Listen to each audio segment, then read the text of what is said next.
Hello, everyone. Welcome to episode 2 of the Office Layer podcast. Today, I'm very honored to have my friend and my guest, Cris, Hello. Hi. to join us. And the title of our episode today is Why is my Gen X manager so like that? Yes. Okay, so I will let Cris introduce himself. Okay, very quickly. So I'm Cris, and I've got close to about 20 years of marketing experience in retail, in tech, and in telco sectors. Great. Yeah, and And you manage people as well. I manage people. I'm a head of the department. Yeah. I'm the head of the marketing department right now. Okay. And I manage people both in Singapore and in the region as well. Okay. Yeah. Yes. And you manage people who are from different generations. I do, yes. Millennials, Gen X, millennials, and Gen Zs. Okay, cool. So you have a nice mix over there. I have a nice mix, yeah. Okay, cool. So I guess for us today, the topic of our interest is, there seems to be this notion that different generation of managers maybe have different styles, and because of the generation that they belong to, right? Yeah. So today we focus on Gen X because both of us are Gen X. Yes. And then we wanted to maybe defend ourselves a little bit why we are managing people in a certain way, right? Just to kind of explain ourselves a bit to millennials and Gen Zs that we manage. I would say explain ourselves. We don't Yeah. have to defend because we Yes. are Gen X. We don't defend. Okay, sure. We say it as it is. Sure. Why don't you get the ball rolling? Yeah. So I think, as you said, we are here to talk about Gen X as managers, and rightly so, because we are of this age, right? Can I say the age? We are like 40 plus, 50 years old already. Speak for yourself. Gen X, just say Gen X, okay? Just leave it as Gen X. So we are at that age where we have accumulated enough of years of work experience such that we are people's managers. Yes. Most of Most us. of us Most are. of us are. Yeah. Most of us. And maybe I also add to that. In most organizations today, where we are Gen X, we are kind of in the middle, which means that most of us have maybe boomer leaders that we report to. Or other Gen X or leaders. other Gen X leaders that we report to. Yeah. And then most of us are dealing with X, Millennial, and Z colleagues that we manage, Correct. right? Yeah. And we have to manage them, right? Yeah. So it is important. I mean, if you look at the hierarchy of power, right, then of course, as much as we also want to understand, it's good for us to understand the millennials and Gen Z, but they report to us, so in the hierarchy of powers, this podcast is important to them because then they know how to accommodate us, Yeah. Okay. So, Yeah. so what would you say are typical, I don't know, should we call it misconceptions of what the younger workers think of Gen X managers? What would those traits be, stereotypes, for lack of a better word? So I think the misconception that actually there's not misconception. I mean, to be fair, in my years of being a people's manager, the millennials and now the millennials and the Gen Zs, they have quite an acute sense of who we are, which is number one, we are very to the point. We are not apologetic about it. We are straight to the point. Okay. For example, your work sucks. It sucks, and we tell it to Are you you sure in that's your not a face. you thing? That's a Gen X thing? Okay, other Gen X may think about it, but then it's like when it comes out, their mouth like, Yeah, we may "No." think it, but I think not all of us will say it. Yeah, Yeah, but the Gen X I come across, in other departments, in Yes. this present company and in Yes. previous companies, Yes. we break it out gently to you. This Yeah. is not working. We will usually say it what it is. Yeah, we as say what it is, as it is, right? So That's they true. have this perception of which is true, Yeah. and they have this perception of us that, a lot of times we're like, okay, this piece of shit just fell onto our laps. Just brace ourselves, take it, and run with it, and just work through This it. is classical Gen X reaction, right? Is classical Gen X, which is true, and the reason is because why, right? It's because of how we are brought up, lah. Okay, so Right. we don't question necessarily as much as the younger workers when things come down to us because you're saying it's because of our upbringing. It's our upbringing because we were brought up by boomer parents, right? Yes. And it's literally going through the school of physical hard knocks, right? And verbal abuse. Okay. So Explain. we are hardened by it already. We've been forged by harsh words, Because growing we up. were seldom being given the luxury of saying no to our parents and Correct. And then, of course, when we first started to come out into the workforce Yep. in the late 90s, early 2000s, where our bosses were probably also boomers themselves, Yep. right? They also gave us the same treatment, ma. the ones who are the middle managers back then, right? Who are Yeah. the senior leaders now. Then they're like, I don't like this thing, and fling the business case out of the room. Yeah. We took the business case back, and then we tell ourselves, let's work harder at it, because we were expected. We expect this kind of treatment, We expected this treatment from our parents. We expect this kind of treatment So from it's our no bosses. different then. when we see it from displayed by some of the bosses. Correct. Right? So and we are forged with that, with these harsh actions and these words, we kind of suck it up and we know, okay, let's go do it. So Right. would you say that in a way we schooled ourselves not to let whatever emotions we might feel from a boss being perhaps a little bit abusive with the reaction to our work, Exactly. and just kind of detach ourselves from that emotion for that moment and get the job done. And just get the job right? done. Yeah. And there's also this other thing as well, which is quite a prevalent trait amongst the Gen X amongst us Gen X people, which is we in an organization we tend to value collectivism more than individualism. Collectivism. Yes. So let me elaborate. Explain, Right? yes. Let me elaborate. So, for example, like you and I, we work in organizations before, and Yep. And so to us, it's like, okay, if we want to do well for ourselves, Yes. if we want to get the promotion, if we want to get the bonus and everything Yep. like that, it's not a me game.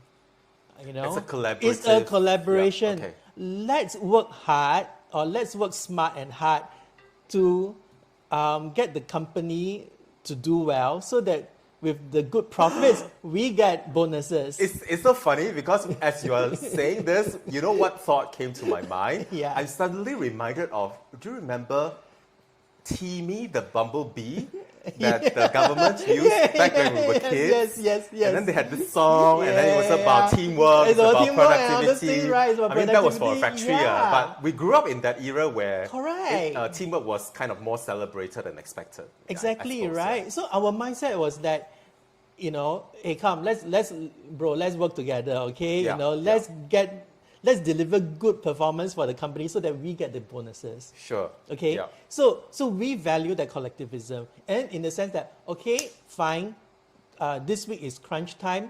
If we have to tong through Saturday and Sunday, burn the weekend just to get this thing up and clinch the deal, so be it. Yeah, We do it. I definitely concur with that. In my first job, I do remember with my team members, peers basically, who joined around the same time, right?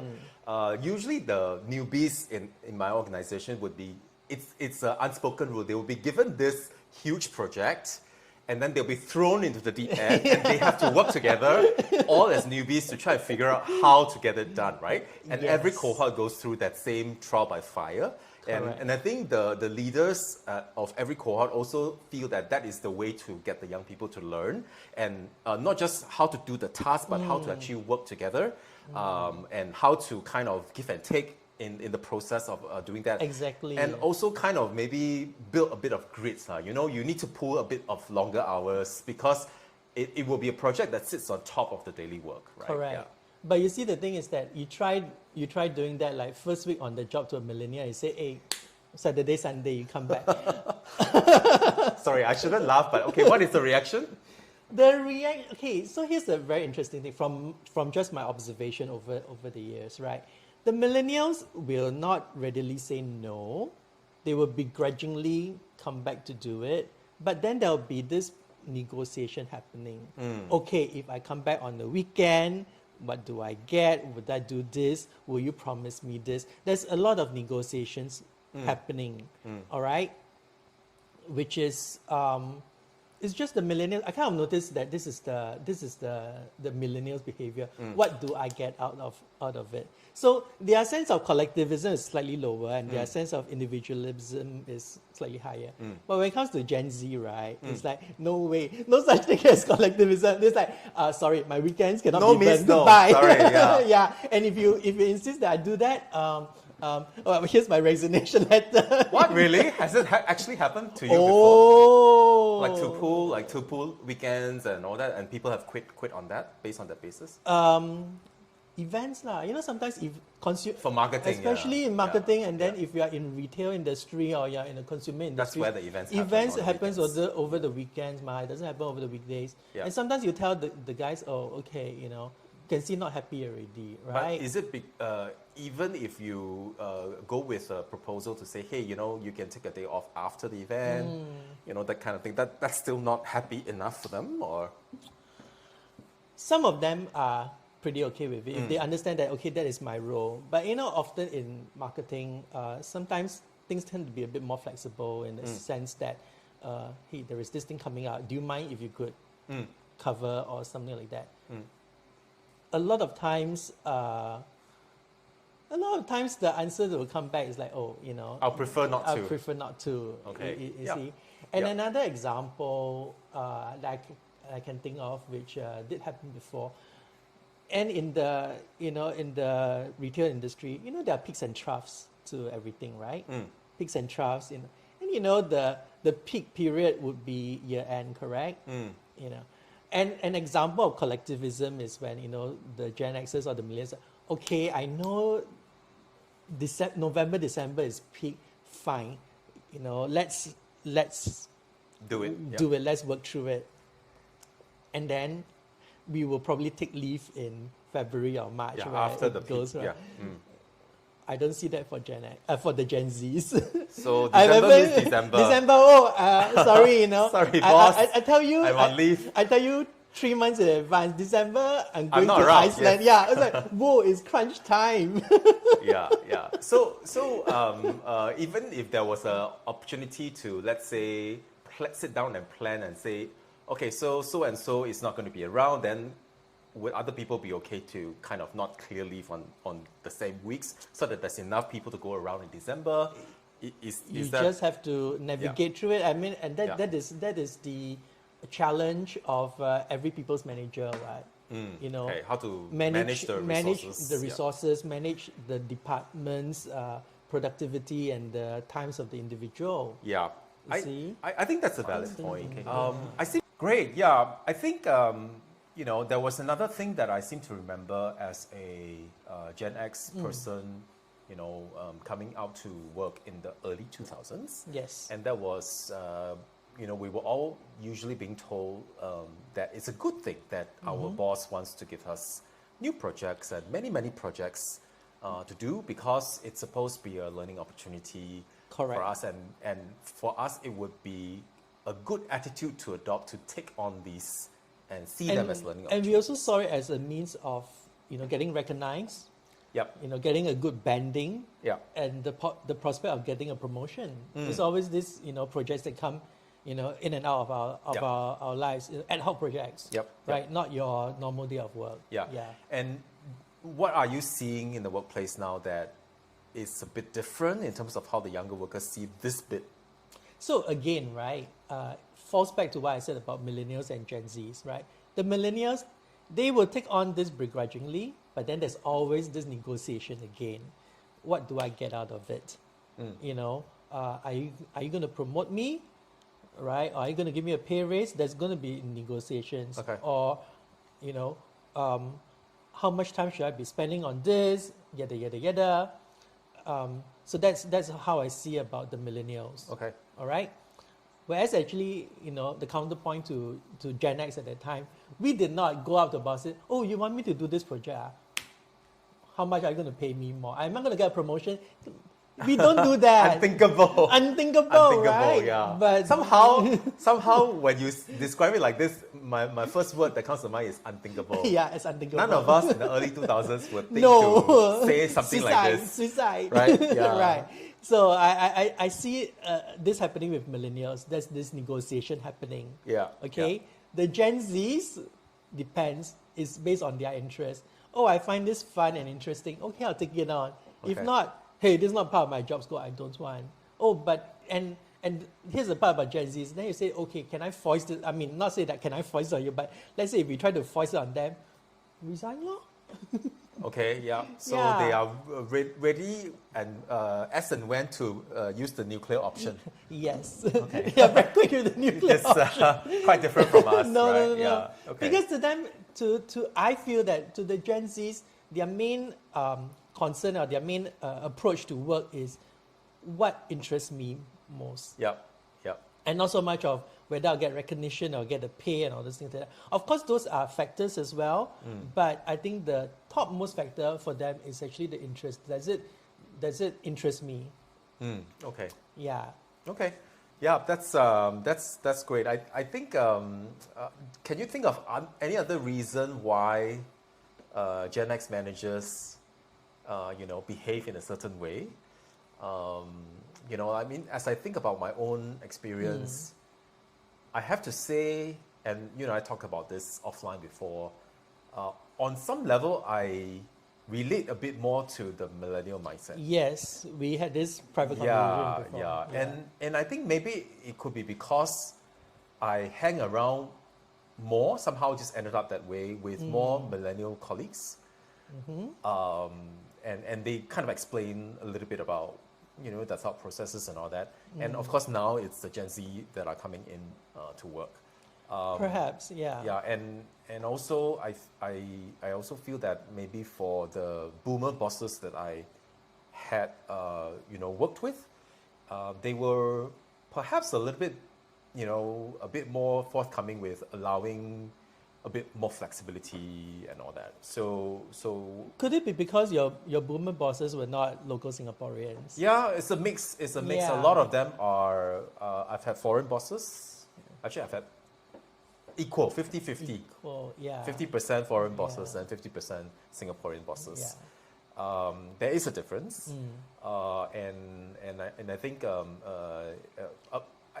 I also feel like part of me always feels very sandwiched, and I feel that's more That is a millennial more than more Gen millennial. X, Yeah, right? that is actually a more millennial experience than the Yeah. Gen X Yeah. experience. Yeah.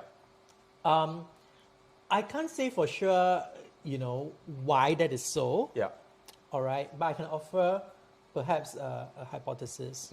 Okay, and it has to do with the point in time where we entered the workforce. Yes. Okay, so Gen X entered the workforce in the 1999, the Yeah. late 90s and the early 2000s and stuff like that. Yeah. And at the time when we entered the workforce, A lot of there things was happened. there A lot was of this things happened. small Asian flu, Asian financial crisis that happened. That was not a small one. 1997. That was huge On hindsight, it's small. compared to what came after. Yes. Yes. But we didn't know it then. We didn't know that, but on hindsight, it's damn small, Yeah. right? But at that point in time, why I say it's small, because of the good governance of Singapore, Yeah. we were still in the growing stages, and Singapore was also building its IT capabilities, Yeah. and internet was becoming Was the coming thing, to be the thing. yeah. right?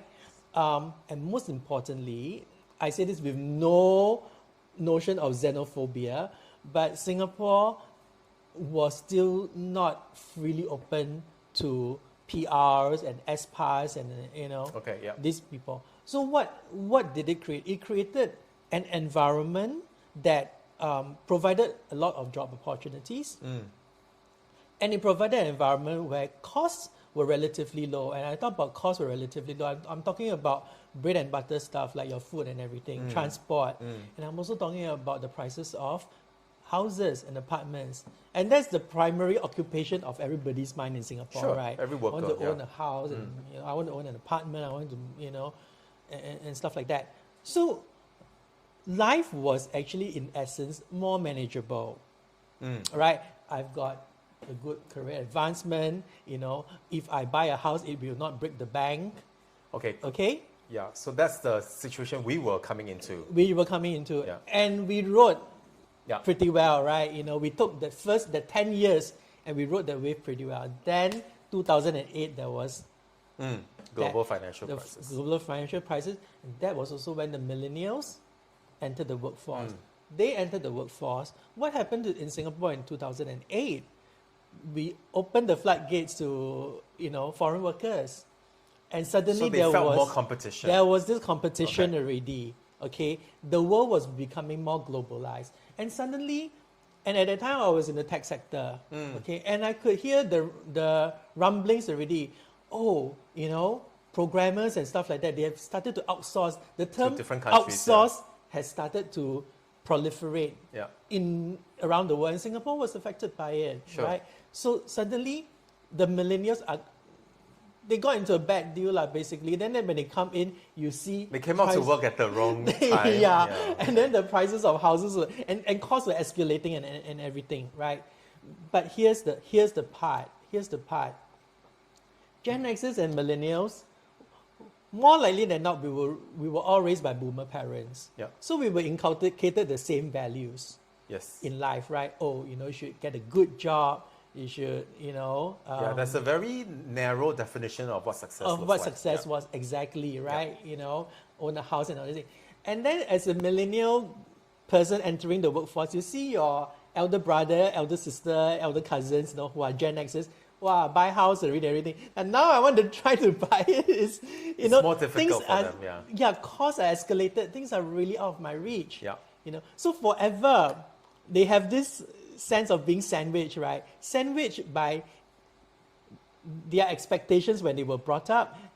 And on the other hand, is like, how do I meet these expectations when the costs are also high? Okay. That is where I'm coming from. Okay, no, I think that's valid. I will probably say that for millennial mindset, I would say it's in the workplace context, it's more you kind of enter the workforce when technology was kind of starting to infiltrate into how we work and all that. It's more digital, but you actually grew up in a very analog world. Yes. Right. I mean, I guess when I say this is gonna sound more Gen X because I still remember my pager, my rotary phone, my huge ass mobile phone, and then also my electric typewriter. Oh, yours was huge as mobile. Our mobile was getting smaller as well. Yeah. I remember. And then what was it? A 3.5-inch floppy disk. Yeah. And the modem that sounds like I don't know, you're dialing to the moon or something. I know, right? Right? With that and then sound. Guess what? We saw that. That was our first touch of technology, and then all the way. Now it's like everything is in the cloud and all that. We kind of took it in our stride, and we were quite okay with it, right? So I think in a way for Gen X and maybe a little bit to the millennials as well, it was okay for us to kind of adapt. And if there's a new style of management, if there's a new cohort of younger workers who think differently, we are okay to kind of adjust our style to them. For example, versus, let's say, our leaders who are boomers and older, they will have a harder time than us to adjust to this. Correct. Yeah. And then as for the Gen Zs, right? I mean, they were raised by Gen X and Gen X parents, right? Most likely Gen X parents. So they have a very different mindset as well because they're not encumbered by the expectations and the legacy of the boomer parents. You know where I'm coming from? Yeah. So they're literally coming in afresh. Yes.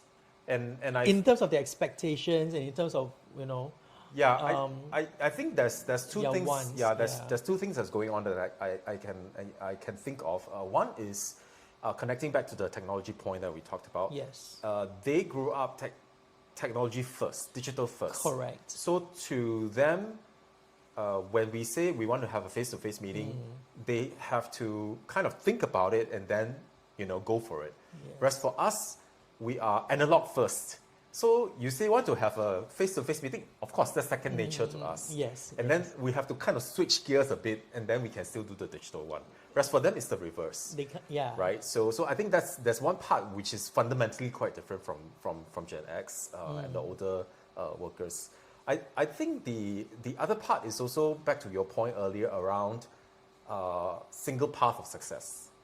I think the universities have done a fantastic job. I think parents have done a fantastic job encouraging the younger workers that you don't have to just get a degree and do this and do that and do that. You can also be an entrepreneur. You can also have side hustles, and you can be an influencer. Yeah. You can whatever, right? All kinds of pathways are available to them now. I just wanted to say that, and now with the world being so connected, through Instagram, through TikTok and everything, where personal stories are so widely and easily shared around the world, right? So all the Gen Zs, when they look at it, they're like, what is the definition of success? It doesn't have to be a traditional way a traditional definition of success.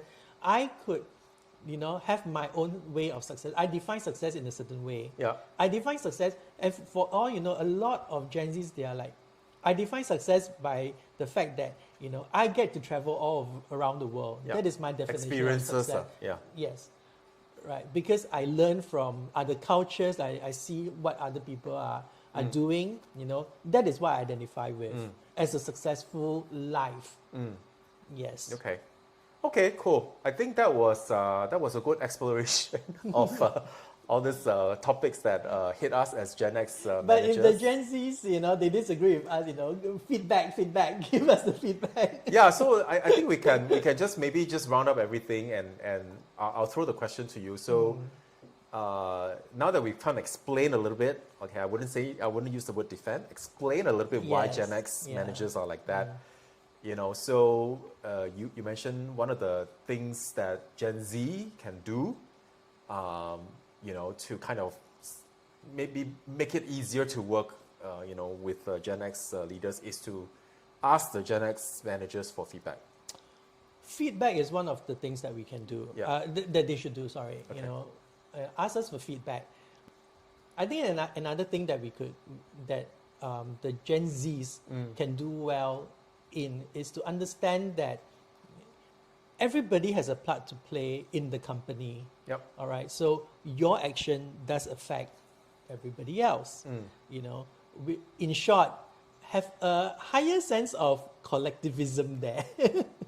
Versus what they are used to now. Versus what they're used to. It's all about me. I want to do this and I want to do that. I don't like doing this and I'll leave. Okay. You know what I mean? Yeah, that's a fair comment. That is the thing. Would you flip it, if I flip it around and say, okay, so if there's one piece of advice to give to a Gen X manager who is newly appointed to take care of Gen Z team members, knowing what we know now, we just discussed, what advice would you give him? Take a deep breath and let it go. It's okay. It's like that. Yeah. Okay. One of the things I have to give to, not only just to the Gen X managers, but even the millennial managers. Yes. When they have to deal with the Gen Zs, I always remember this. It's like your work is not your life, right? Your work does not define your life. Okay. So if you see something that just go all right, it's fine, it's life. Then just we are Gen X. We can deal with it. What are we not afraid of? What have we not dealt with before? Then just take a deep breath and let it roll. Okay. Right now. And so don't get so uptight like, oh no, why did this person do this? Nah, forget it. Just let it slide. Okay. And just roll with it. Yeah. Okay. So maybe I will paraphrase that and say that we've kind of gone through a lot of trials and tribulations ourselves, right, as Gen X, and it's actually what also helped to build us up as the people that we are today at work. Yes. So we should give the Gen Z and the younger workers also that opportunity to also just try the ideas and learn from it, whether it works or whether it doesn't work. Exactly. And build their own confidence and learning from there. And just learn to live with the fact that they are who they are. Everyone is different, and just take it, right? Yeah. Okay. And address the issues when it comes to that. Yeah. Okay. Cool. All right. I think that's all we have time for this episode. Thank you so much, Cris, for sharing your stories. I hope I've been helpful. Yeah. If not, I hope I've been divisive. With Cris, it's always divisive. Yeah. Okay. Yes. Anyway. All right, so tune in for the next episode, and if you like it, please subscribe to our channel. Thank you so much. See you again. Bye.